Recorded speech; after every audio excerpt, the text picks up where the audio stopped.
Ready হয়ে বেরিয়ে পড়েছিলাম মামার বাড়ির উদ্দেশ্যে। তো এটা হচ্ছে বালি হল্টে যাওয়ার পথের রাস্তা। তো সকাল সকাল বেরিয়েছিলাম, খুব খিদে পেয়ে গেছিলো।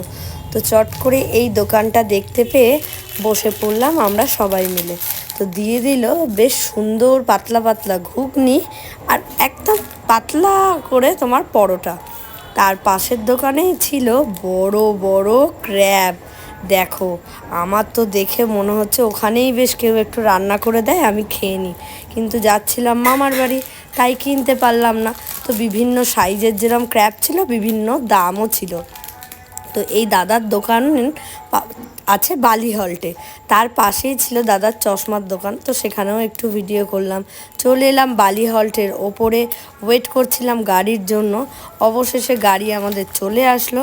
গাড়ির মধ্যে আমরা বসে পড়লাম, রওনা দিয়ে দিলাম মামার বাড়ির উদ্দেশ্যে।